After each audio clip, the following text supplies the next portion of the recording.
We deep dive into the discussions. Our topics is about how achieving product market fit through strategic problem solving. We would like to know a bit better with our two speakers here. So maybe could you please introduce yourself and how are you guys doing on the daily basis as a lead product manager itself and Kredivo or Flip? Maybe from Amranjit first. Sure. So good morning everyone. So my name is Amranjit Singh Datt. So I have been working in product management since last 10 years almost, and so I have worked in fintech, e-commerce, OTA. So most of my career I have worked in fintech basically in India and Indonesia. So it's been a quite exciting journey since I have been a product manager because it requires a lot of problem solving, a lot of data that you need to look into and build products for people like us, right? So it's a very exciting field to be honest. And since being in Indonesia, it's also been a very different landscape altogether. So if we compare India and Indonesia, the way the product field works is quite different because the user needs are also different. Maybe the perceivedness, users perceive designs or maybe the interaction in different way. So it's been a quite good journey. So far, so I have worked in different funnels as well. So right now I'm working on more on growth and also the customer experience in Flip. So that's all about my journey. Okay, thank you, Amranjit. So not only as a lead product manager, but also as a growth and customer experience as well, right? So how about you, Vishal? Hi guys, I've been working as a product manager since last 7 years, and for me it was more like a serendipity. I didn't even know what product management is when I was in college, but it happened to me that I somehow got into product management. My primary experience, I would say, is mostly into fintech, content industry for certain years, and I got a chance to work into different geographies and countries, say India, Indonesia, China briefly for almost 6-7 months, Mexico for a couple of months. So it was a good experience to understand in different parts of the world what are the user needs, how different market works.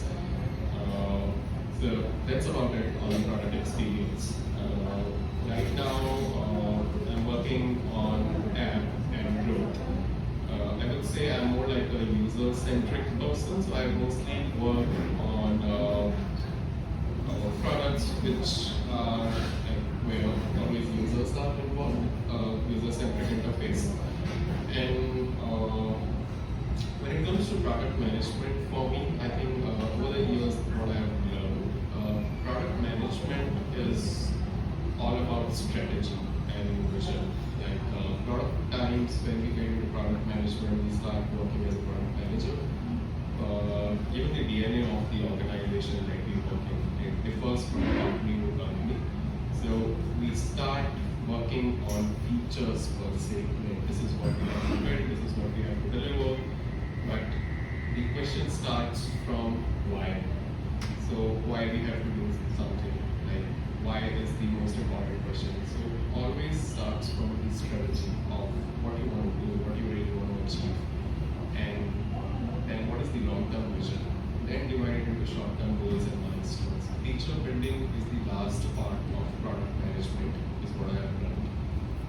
So this is one unlearning that I had to do myself, and then my suggestion and feedback a lot of time to junior product managers is to unlearn and don't think about feature building first, but think about the big picture and the vision.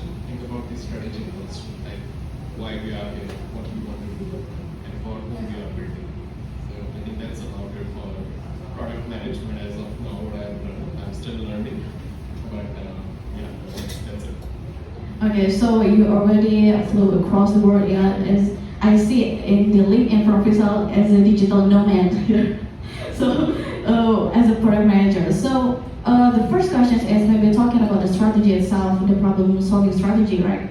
As we know, financial technology, Kredivo or Flip is such a highly regulated industry. So I was wondering how you, both of you, collecting all of the pain points of the users and also the requirements from all the stakeholders, not only internal stakeholders or external stakeholders itself. We have direct users, but also we have the regulations itself. So is there any differentiations to collect all of the pain points from the users in specific financial technology industry?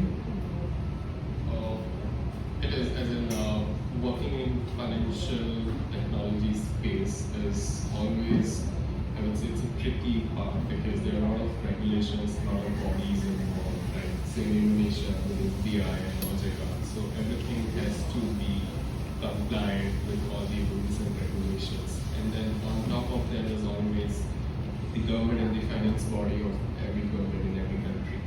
So you cannot go like there are always certain loopholes where startups would try to operate into, but you never know when a new rule can come into the picture and your business can be disrupted within a day. So what is most important is always starts from understanding your market, and the market is diverse, whether you are building it for the individuals or for the businesses. That's the first important point. And then understanding, like, so when it comes to market, there are three steps in a way. There are three segments. One is your, I will try to use the jargons, but there are some jargons which are important to know. One is TAM, which is your total addressable market. It's like the universe. And within TAM is SAM, your serviceable addressable market, to what extent you can do.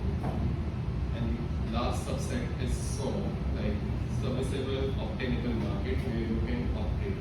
So you first have to really understand in which part you can operate and for what sort of users you can build a solution where there is a problem line. So understanding problem and market is the first part. And then see what are the regulations in, if you want to achieve something, if you want to build something and solve a problem for a certain set of users, what are the regulations around this? How rapidly these regulations are changing. In order to know what users want, there is no other way to understand these pain points. Like the only way is to reach out to the users, do user testing, do surveys, understand the users, listen to the users first. But as a product person, one of the Sigma rule is like you go out to your users, listen to your users, and then don't listen to them, the antithesis. Because users will tell you what the problem is. But if you start listening to your users for the solutions, that's where the problem arises. So first, listen to your users. What are the problems? What are their pain points? What sort of inconvenience is there in the market? What is the gap? Once all the information is there with you, you understand the regulations, the market, and then don't listen to your users. Because as a product person, it's your responsibility how to come up with the solutions and the strategy to solve those pain points for your users. So that's the first part, working in a regulated entity or in a regulated industry, I would say. How about you, Amranjit? Yeah, I almost agree with what Vishal is saying. So it depends what market you are trying to cater. So as a fintech or maybe any company, there can be B2C or B2B, right? So depending on what area you are trying to cater, you have different regulations, different regulating bodies that you need to adhere to.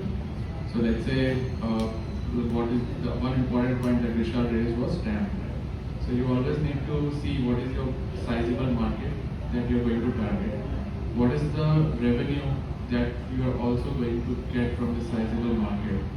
So you set the basics first correctly. Now, once you have defined your market size, then you also need to see what is the user segment that you are going to target. Because as a product market fit or starting from fresh, you will target a small set of users, right, from that entire sizable market. Then you will try to find the solution. So like he said, your customers will tell you problems, But solutions, you have to build it using your product sense. So product sense, I would say, is something that is two ways. One is sometimes you have inbuilt, like your intuition. Sometimes you can look at different solutions, competitors, how they are solving it. So there can be multiple angles. But the foremost thing I would say is setting the basics correct. Once you know what is the market, once you know this is the industry like B2C or B2B, then you know what regulations are there. Then you know, does it require, for example, KYC? That can be one regulation. Or does it need a digital identity verification of the companies for B2B? So you identify how to do that. Does it require a technology solution altogether in the MVP, or we can do it manually? So you need to set the steps. So how you will get the early adopters, like 100 users, 200 users, then you find the growth areas, and then you scale it, you generate the demand. Yeah, I do agree. So we would like to know how big the market size is, and we also deep dive into the direct users to ask their problems as well, right? So regarding the compliance itself, it will be regulated industry as well. So such as QYC, we know like pinjol, there's so many scammers right there. Okay, and alright, so. And then where I was wondering in financial technology as well, where security is more important as innovation, as we said before. So how your companies or you personally as a product manager use the strategic problem solving frameworks to balance all of it after we're talking about how you gather all the requirements, and we are now talking about how you create the solid concise solutions of it. So it's very important to first identify what are the P0s in terms of security and trust, right? So as a fintech player, we need to make sure your money is safe while you're transacting with us. So do we have the required certifications that are required to make sure your transaction goes smoothly and it is not intrude by any hacker or someone. So that is one thing that is part of compliance. But second thing is to function, let users do the transaction. There is some regulation from the OJK or maybe B5, right, where we need to do KYC. Now, the solution that we will build with like framework that we will use is which part requires like a solution which needs to be done manually or can be done by using any partner. So if we can handle it by ourselves, like it's a new company, we are just entering the market, the user base is quite small, like 100, 200 users. We can do it on ourselves, like verifying the identity of the users. But as and when the demand grows, definitely we will have to get more partners who can do the digitalization of all this verification checks, right? So that is how you need to identify first what step needs to be solved right now, what can be done at a later stage, and then you scale it up. Okay. How about you, Vishal? I think rightly pointed out by Amran, and I'll just add a few things to that. When it comes to again like compliances, the majority of the market is very important. So operating in Southeast Asia versus operating in other parts of Asia, say India and China, versus Europe. Like Europe is very stringent when it comes to compliance and security and privacy, like GDPR and everything. They are putting heavy fines on companies like Apple and Google, like in the ranges of billions of dollars just because of the data privacy. So the majority of market also defines to what extent you can go and maneuver with the compliances. So the first part is like risk-based approach, like how much, how to assess the risk so that it is in line with what the compliance says. And then having a design thinking process. What the design thinking process is like having an empathy for the users, understanding their pain points, and then deliver. Because compliance and user experience and needs has to go hand in hand. So vis-a-vis working in a different industry, say The only thing which they have to take care of is the user privacy. Here, regulated entities and fintechs are the most rich in data because when it comes to the KYC, right, we get to know each and every data of user. What is your gender? What is your income? What is your address? What is your age? That is a very important. These are very important data points, and these are like very personal. And this has to be private. So keeping very stringent checks and balances, and then relying on regulatory technologies, as Amra mentioned, right? These are called red tech, like how to do the KYCs. There are third-party tools that I can rely on. How to do the AML checks, anti-money laundering, right? Because say a company like Flip, in Amra's case, where all the transfers are involved, or say international transfer, remittances are involved, doing AML checks are very important. So relying on the RegTech technologies is very important. Assessing the risk, because everyone starts from risk in fintech space, and then combining it with what the regulations are. Understanding the market, because market also changes. Say the maturity of the market. When it comes to KYC, doing a KYC in India versus doing a KYC in Indonesia is very different. So KYC process in India, I would say, is now a little more mature. Indonesia, OJK and BI recently have been working on new regulations and rules. But if you compare it to US as a market, believe me, their systems are nowhere near to what we have in Southeast Asia.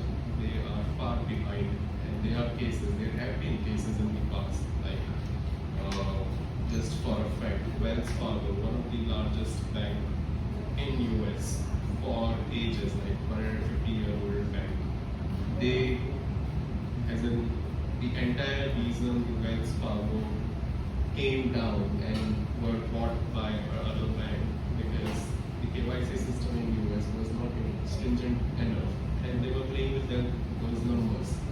So, as a regulated entity where like assessing risk is very important, you have to play within the domain. You cannot, as in, go out of the domain in a sense. Like there are loopholes, fine, but you have to be careful. Like don't misuse those loopholes.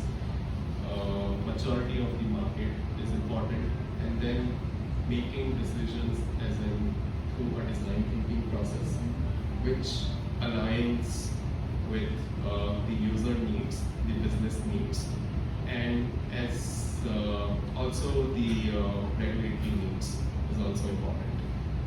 There's one model I usually forget. My apologies for that. There's this model, double diamond model, like which is discover, define, develop, and deliver. First, you have to discover what are the processes in the market, what can be done. Then you have to define your problem statement. Then you have to deliver as in develop something, start working on it, and finally deliver. Deliver is where all the QA checks and everything is in line with what the rules and regulations are there in process. So this is one of the good framework to ensure that you are on the right path, so that it doesn't jeopardizes your PNF later. So discover, define, and deliver. Yeah.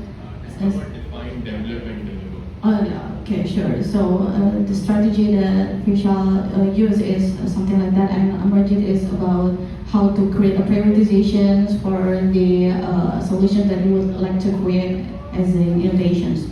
Okay, sure, that's interesting. And the third question is, after you gather all of those requirements and create some solutions for the users itself, and how you measure all of that? Is there any mandatory key measurements, or actually I also act as a growth in my company, so there's so many key measurements, just like active users, transactions, and stuff. So is there any mandatory key measurements that you would like to achieve to regarding those innovations?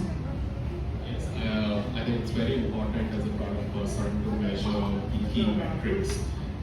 in your product domains. But when it comes to PMF specifically, like what exactly is PMF, product market fit? Why is it so important? And there are different models to check whether or not you have achieved the PMF. Say A16Z, which is one of the largest venture capital based in US. Their founder, Mark Anderson, says like, till the time you have PMF, like you haven't achieved anything. So PMF is the first milestone and step in the ladder for any product person or any founder before moving forward. Like I have, in my experience, I have done this mistake myself as a startup founder before. So there are certain metrics which might give you a wrong sense that okay, you are in the right direction. But what are your North Star metrics that will really tell you whether or not you have achieved the PMF? Say, for example, I'll give my own anecdote. I was building an audio social platform in India. I did that for 2 years. Raised funding, going good. DAUs, MAUs, very nice. Session time, engagement with the product, very good. But where is the problem? Retention. Like you can have users on your platform who are visiting your platform. They were spending 30 minutes, 40 minutes on a daily basis. But when I checked on the retentions, day one retention, week one retention, month on month retention, numbers were like in single digits. So something was wrong. What is wrong? Is it the content? Is it the product? Is it the discovery that users are not able to understand? When it comes to PMF, retention is like the North Star metric, which will tell you whether or not you are achieving it. Second is NPS, Net Promoter Score, which is, and what is NPS? Like, how do you calculate NPS? It's a very simple survey that you ask your users that on a scale of 1 to 10, I think 1 to 10 or 0 to 10, 1 to 10, on a scale of 1 to 10, how likely it is that you will recommend our product to other users. So if someone says 9 or 10, they are the promoters of your product. If the users say between 1 to 6, they are the detractors. They don't like your product much. 7 and 8 are passive. So promoters minus detractors, percentage of promoters minus detractors will give you your NPS. So two important metrics when it comes to checking the product market fit is retention, NPS. And third, I would say your churn rates, like how soon. It should not be a leaky bucket. Your funnel cannot be leaky. Like you are acquiring the users, but at the same rate, your users are churning, they are going away. So understanding your churn rate and controlling the churn is very important. Lastly, for me is two other metrics, and a ratio of those metrics, which is very important, is customer acquisition cost, CAC, and LTV, is lifetime value of your users. So in a certain duration, how important is this user for you, for your business? How much revenue are they adding? The ratio of LTV by CAC is a very, very important metric which tells you whether you are on the right path to achieve the PMF. Healthy ratios in terms of market standards, not as per me, whatever I have studied and seen. If the LTV by CAC ratio is greater than 3, then you are on the right track. If it is less than 3, something is wrong. There are multiple models when it comes to seeing the PMF. There's a model by Reforge, which is again private equity and investment, their VC. It's called Balfour model. Then there's a model by AZ16. There are different models how you can think of the PMF, but only your data will speak for itself. And these are the certain key metrics which will tell you whether or not you are achieving the PMF. I'll close this with the magical mantra that I have recently found to see whether or not your product is working well or you have achieved PMF is Sean Ellis. Sean Ellis is a growth person. He is known as the father of growth hacking. He says that you just ask a simple question to your users. that how disappointed would you be if you are not able to use my product or a particular feature. And the options are very disappointed, somewhat disappointed, not disappointed at all. If 40% of the users says that I will be very disappointed if this product or feature goes away, then you have the PMF, you are on the right path. If it is less than 40%, there is work to be done. Yeah, how about you, Amran? Yes, so I would say PMF is a very important factor. So I think all of us here will have multiple ideas. We want to do startup or maybe want to start our own business. And if we are already working in a company, right, we are launching a lot of features, a lot of new products in the market. But it's very important to set the right metrics. So I would say if it's a very fresh business or very new product that you're launching in the market, let's say a new fintech company. So my first metric would be signups. How many users are signing up for my services? If I do not have a X number of users who are signing up or registering on my platform, then it's a clear indication either I am too early in the market or my product is not a right fit for solving the problem. Sometimes it happens, the idea is a very, very unique idea or a very genuine idea that will solve the user's problem, but we haven't spoken to the right set of users or the sizable market available. So this often leads to a very product which is very early in the market, but may have a future after 10 years or 15 years, let's say. So that is one. The second is you should also have a metric after sign up, which is rightly pointed like CAC, which is customer acquisition cost for you. So what sources are you using to acquire a user is very important. So for example, I would say if you are starting a very fresh business, you can even do acquisition by a Google Sheet. You don't need to build a platform for that. You can just ask the user, enter the details in this form, and then you do rest of the work manually to test, is this idea solving the problem? So I will give an example how Flip has evolved, right, over 10 years. So the founders were all college students, like all of us, right? Then that phase, nobody wants to pay 6,000 or 7,000 as transfer fee. The simple way they did is they just accepted 30 applications in a day in a Google form, and then they did a transfer themselves in a day to the banks using their phone account. So the requests keep increasing on a daily basis. So that means more and more users are signing up for the services, right? So that is how they tested the waters, and then they know there is 500,000 of students who want to save 6,000 rupees. So that is how then they start building the company, right, with a proper dev and effort. Another metric I would say is like retention, rightly pointed by Vishal. So if you get your users, let's say I have 5,000 users within 1 month of launch, but out of this 5,000 users, how many are doing repeat transactions? Or it can be repeat transactions or repeat visits, or for a social platform, like how many sessions they do. Right? So retention is very important. If you don't have users who are retained on your platform, then you will just spend money to acquire users, but you will never be able to achieve PMF. Lastly, I would say something different is there are a lot of tools that are also in the market, like for example, product hunt. So if you are developing an MVP version, so this is apart from what Vishal said about Sean Ellis. So you can like upload your product on product hunt and see how many people are voting for it, and also see if there is a market for that or no. So you can launch the product that way. Yeah, that's all. So product hunt for the MVP site, right? Okay, so as I sum up, is there are so many key measurements that you guys actually measure, like star metrics, NPS, sign up, cost acquisitions itself, and also LTV. And lastly, talking about retentions.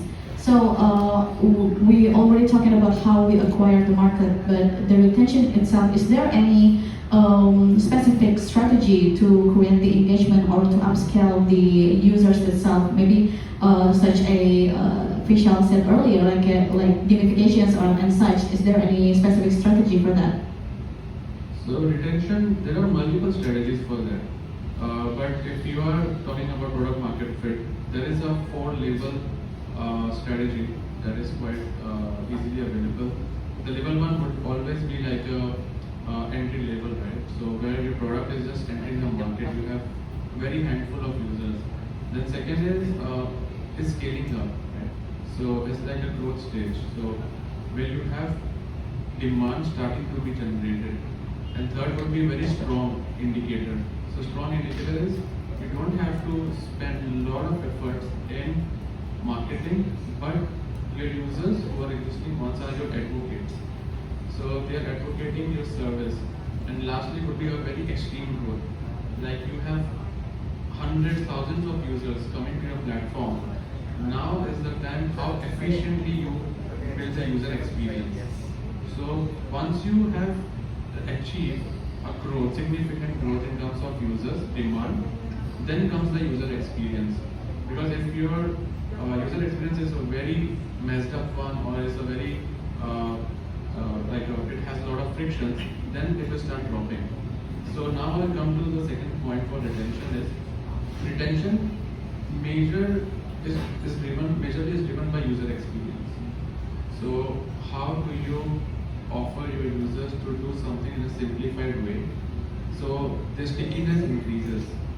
That is one. Second is there are a lot of elements also, like matches, or there can be gamification elements that you can use, loyalty. So their retention is involving all of them. But here as well, there is a lot of regulations.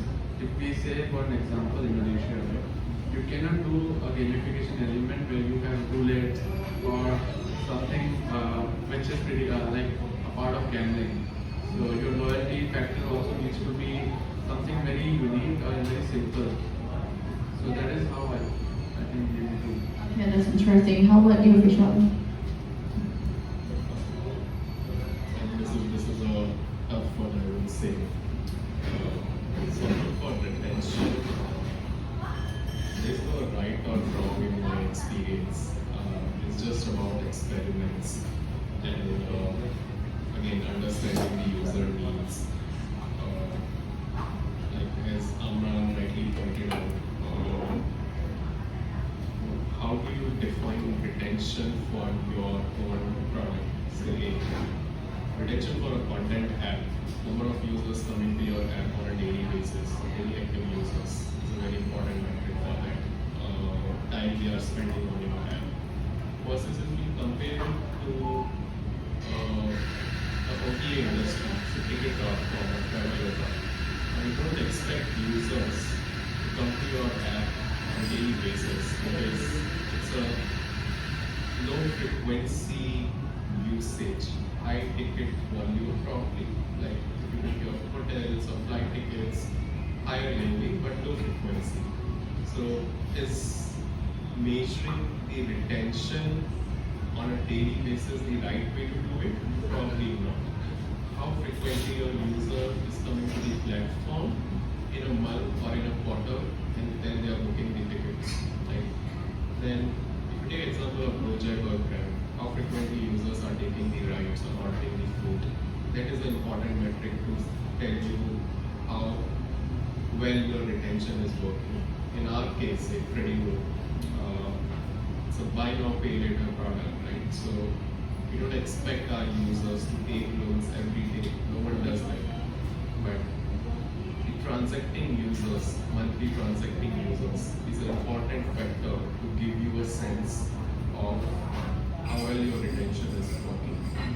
So for Kredivo also, like just to give an example for Kredivo also was the same journey as Amran mentioned with the founders. Like it started with an idea and then the need of the loans was by employees, internal employees. That's how the entire lending product started. And from there on, step by step, we started building to achieve that PMF. Now, the first part of any product, understanding and we are repeating this again and again in this way, because understanding your market and users is very important and their pain point.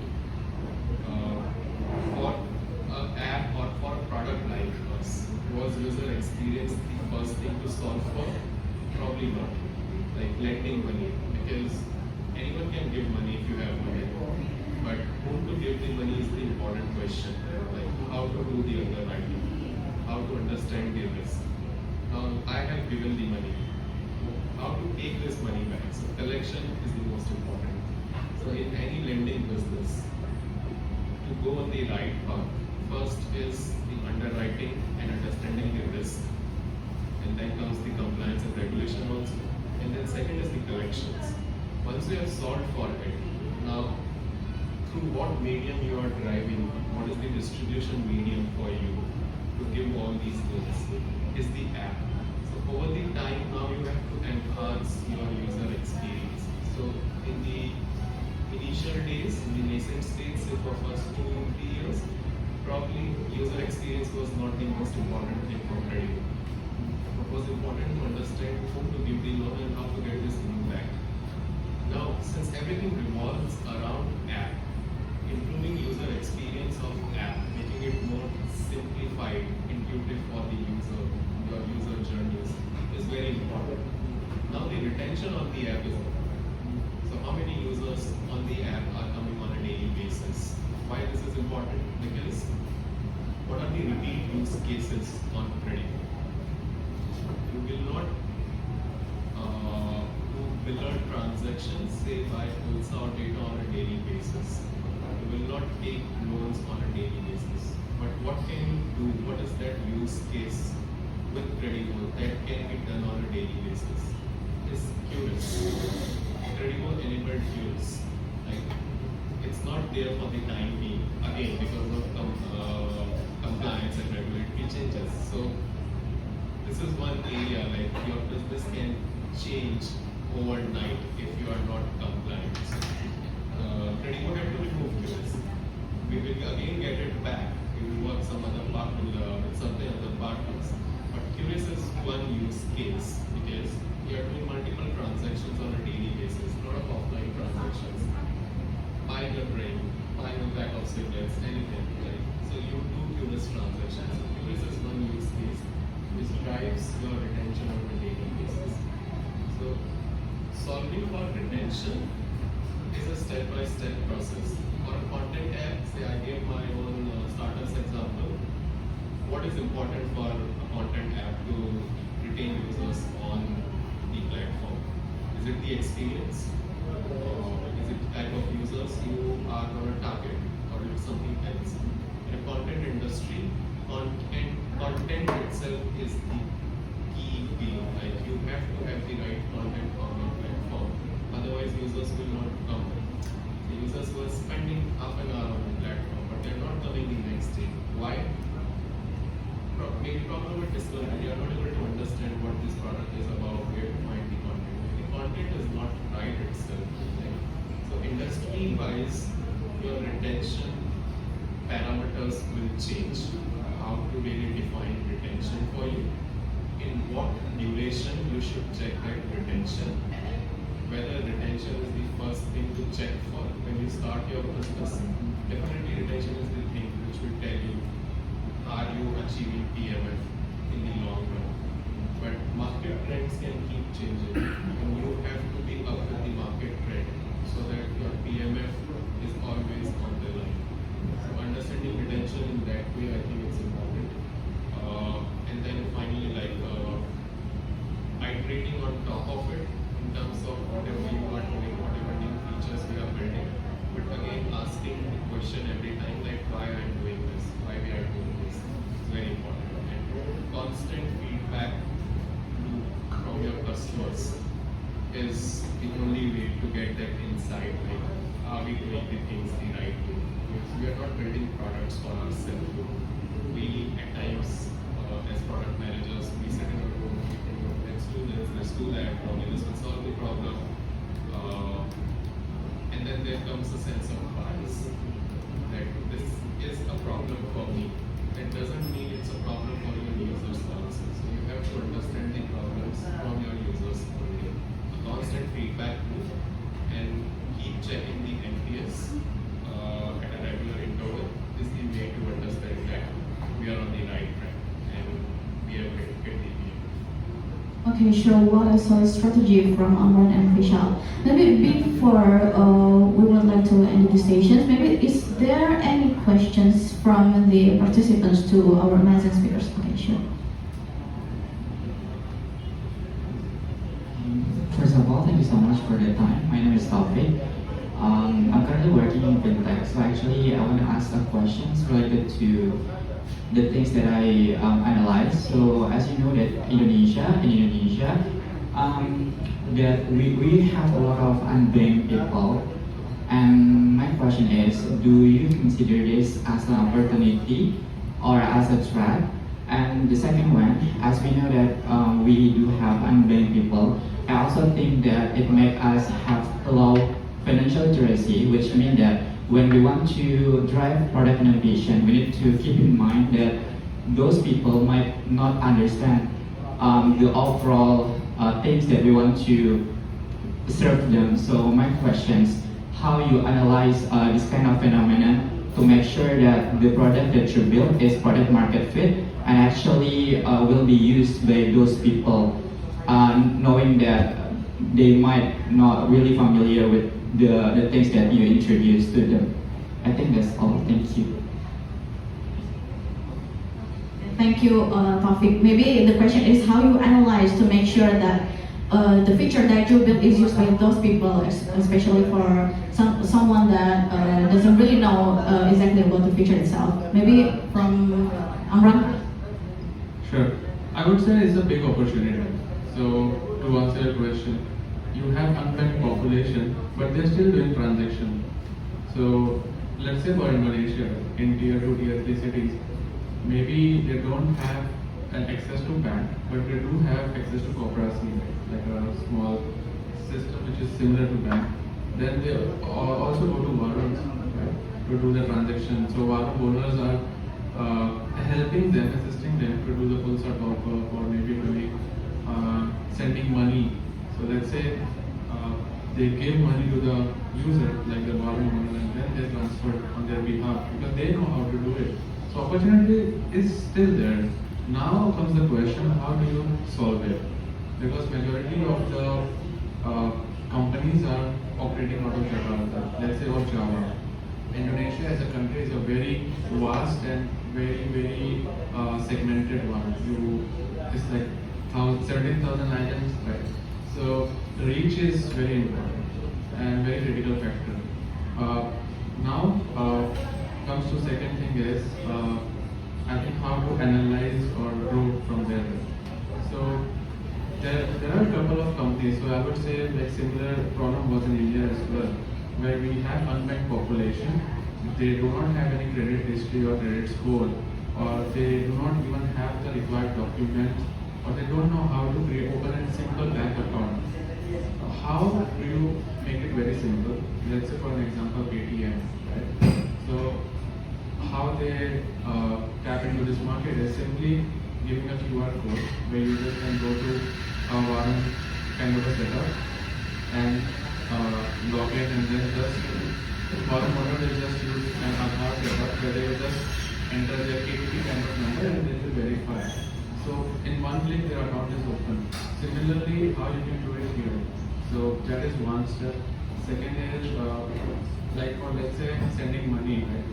So how you can build a very simple way, onboard those warrant owners as your partners, set up a business, target this unbanked population, and then create a problem. Yeah, I think this is an intelligent question, I would say, because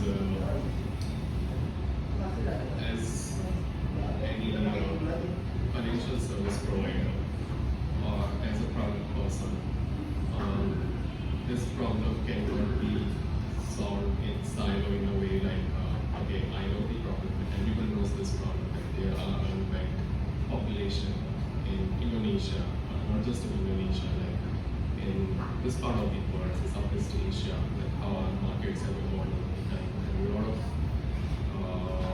I would say, a lot of people who are still unbanked, but how do we solve for it? It is not just the responsibility of person who's starting a new venture, like that, okay, I want to solve for the financial problems or solve for like get this unbanked population into the financial mainstream, right? Because that's beyond the company after a certain point of time. Your macro level factors, government policies, how they operate, what are the regulations are very important. Now they are unbanked population, but as Amran said, like they are still doing transactions in one way or the other. Or probably they are not doing transactions at all, they are just relying on cash. So how do we make sure that we get them on some sort of a digital platform? First, this is a very operational heavy task, very, very heavy operations. Second, capital intensive. Third, the one way of doing this is what Amran mentioned, the entire process. Like you have some a known face within a community who can be your banking correspondent, and all the operations are done through this person. Because how does banks operate? How does any financial institute operates? The key factor to it is trust. If you don't have trust on the institution, there's not going to be any exchange of money. The exchange of money always happens on trust. And how to build that trust? That trust can only be built in a setup like this, where, say, in some far off village, where there is a bank available, or probably there is no bank trust. But how do I know, like, how do I trust that my money is safe? Right? So you need to have someone who can give you that trust. Only a local person can do that. Say, someone from Varumono or a banking correspondent, and these are very operational heavy. So as a new incumbent, like any new person who wants to do this, might be difficult for them, right? Large corporations can solve for it. There are banks in Indonesia, BRI, Mali, who are working on this model. But it is cost heavy, because wherever there are more operations, more hops involved in the journey, then the cost will increase. So this is your user journey. Now the goal is how the existing user journey, I can get this user on my product somehow. How easy my product could be. Do they understand how to use the smartphone? Do they have the access to the smartphone? First is that. Then second is the financial literacy. It's very important. You cannot immediately ask them that, okay, we have a solution for you. It's very easy. Why don't we just transfer the money? Whether or not they know what is a bank account, what are the different banks available, how these transfers are made, right? Is my money secure? Can I get to see that the money that I have sent has reached to the person who is supposed to get this money, right? So that trust plus the financial literacy is very important. So as in building products at times is very simple, and it has to be simple and as intuitive as possible. We have to just understand the existing user journey and how does these users transfer or operate their finances right now. Through a middleman, through a wire, or some other process, understand that process, and then how can I digitize this? And how can I make sure that my user is comfortable in using my product?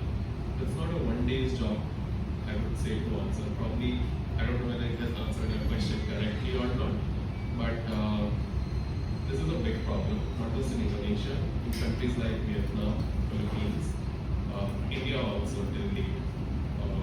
Thailand is one country in Southeast Asia which is far ahead in terms of other countries, nearby countries. So again, the financial literacy, the maturity of the market, and how this would be done, and it can only be driven by government institutions. Financial startup, fintech theory, it's going to be difficult for them to drive this. Right? That's where the innovation from the founders is involved. But it's a regulated entity. Like you can do it. You can put your people on ground, but your cost will shoot up very high, and your CAC goes high.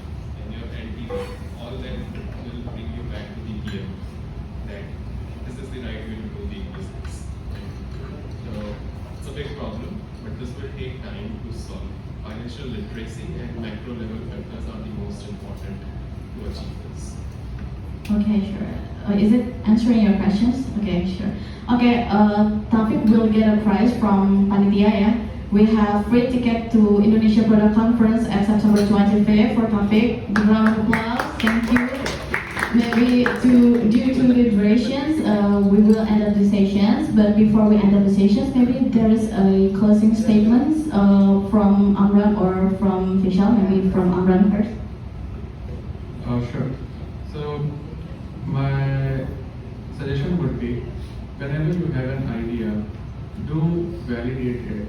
So by validating, I would say, try to validate it by actual transaction or actual method of validating. Like suppose I will give you two examples. One example is, let's say you're starting a content platform like Vishal has done it, right? So how many users are trying to come to your platform and then eventually will use it? Use the model that Sean Ellis has, right? The 40% one. How many will be disappointed if your product does not exist anymore? So validating early is very important, because PMF is also not a very easy thing. It doesn't happen within 3 months or 6 months. Sometimes it will take 2 years, 3 years, but you have the usually time period is around 2 years. If you cannot achieve PMF within 2 years, then definitely there is some problem. So you need to have a right metrics assigned, like North Star, or maybe right set of metrics, not more than 3 or 4, because you still haven't achieved PMF. So you are at a very beginning stage. So you are there is a model, right? Double A, triple R. So you are at a very first one, which is the A, acquisition and activation. Once you achieve that, so you should only have metrics of that. But I would recommend always have revenue as one of the key metrics in the beginning itself. There is a freemium model that can give you a lot of growth. You will get a lot of users. But at the end, it might happen as a jump. The users are only with you until you give them free. So always have some revenue that you generate from the day one. That is what my recommendation would be. Okay, I'll start with certain basics first. As a new product management itself, like one of the most important things for the fellow product persons where as I started before, I usually divide it into 4 steps. So asking the right questions is most important. And these questions are like why I am doing this, why, like ask why again, because why will give you the answer or the problem statement. If you can define your problem statement into 2 sentences, then how about your job is done. Second is what am I doing for the users after I understand why. Third is how am I going to do this. So that's not alone in the job of the product managers. You have to work with multiple stakeholders. And then last is when to do this. Understanding time and prioritization is very important. So as a product person or any startup founder, it's very important to answer these questions, especially the startup founders. You have to be very brutal with yourself, because you have to be very honest and transparent with yourself that, okay, do I really understand why I'm building this? What are the pain points of my users? If certain metric is giving you an indication, you cannot put it aside and ignore it. You have to be brutal and understand why is this not moving. Say in my case it was retention. Why the retention is not improving. What is going wrong? Why the retention is not improving. As Amran said, it took me 2 years. It did improve. So that was the time to take the decision and be rational. It's not working. Something is not. Either the market is not right, or market is not ready for this product, or this is not even a problem at all in the market. So don't put the efforts. Or learn to pivot. Learn to pivot fast. Fail fast, learn fast. So learn to pivot. One of the classic example of understanding the PMF, and then if it's not working, you Pivot is Plaid, Plaid. It's a company based in fintech company based in US. They started on B2C side, like how can I aggregate all the users' financial data and help them in their personal finance management. And I will show this data to my users, and then I will see how to make money out of it. It didn't work for them because user acquisition was a problem, retention was a problem. Users were not going to the platform, but the technology, the platform that they created was beautiful. In this part of the world, like Indonesia, India, China, banks are integrated with each other. There's a central system. Like now we have the iPads in Indonesia. Everything in terms of money transfer flows through. US is not that mature, honestly, when it comes to financial space. So there was no player in the market who was connecting these banks for transfers and getting to know the sense of what these users are doing. Of late, B2C didn't work, but they knew like I have a very good platform, the technology. They pivoted. They built an API platform, reached out to the fintech players like Venmo, Robinhood, other new age startups in Coinbase in US. And now everyone integrates with Plaid. Plaid provides them the financial data of a user, where they are investing, what payments they are doing, where they have put the loan from. This helps the new age startups to underwrite better, to assess the risk better. So pivoting at the right time is very important. Like EMF is not just a one-time thing. It will keep on changing given new competition comes into the market. YouTube was working well till 2010 and 11. It's still the biggest player in the market when it comes to content. TikTok came. The entire thing changed. There was no short form of content in market before TikTok. No one realized a 1 minute video content can work. Everything changed after TikTok. Instagram copied. Facebook from like same Instagram, Facebook they copied. LinkedIn also is now coming with the short videos. So a new player with a new idea can disrupt your business in a day. So you have to be ready on your toes. Not as an insecure person or an insecure company, but you have to be ready for the market trends, what's going to change. Any new competition can come. Be ready for that. So I think that's what my closing note is. First, understanding the P0 principles of product management. Then PMF is the stepping stone. You have to achieve your PMF. Without achieving PMF and putting the efforts in terms of manpower, in terms of other resources, money, after a point it's not worthwhile. Either we take a hard decision to stop or we pivot. So as a founder, as a product person, we have to be brutal with ourselves at times.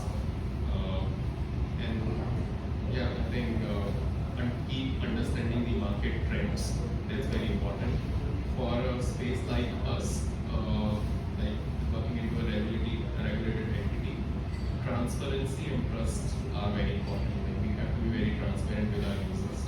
Wise is one of the best examples. They outrightly shout and say again to their users that we are the cheapest in the market, and they will compare it with all the other players and will put it upfront for their users.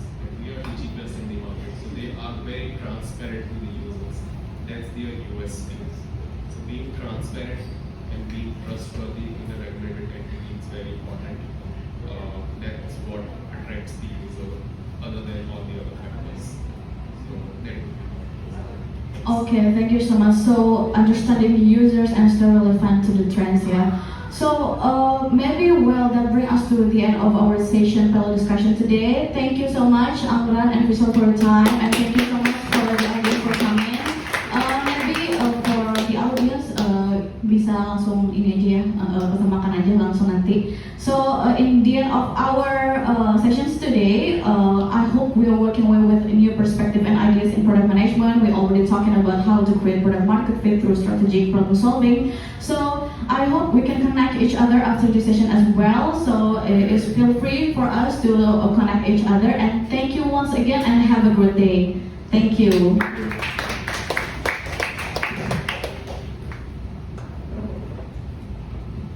Okay, mungkin foto foto bersama dulu. Taking the picture together.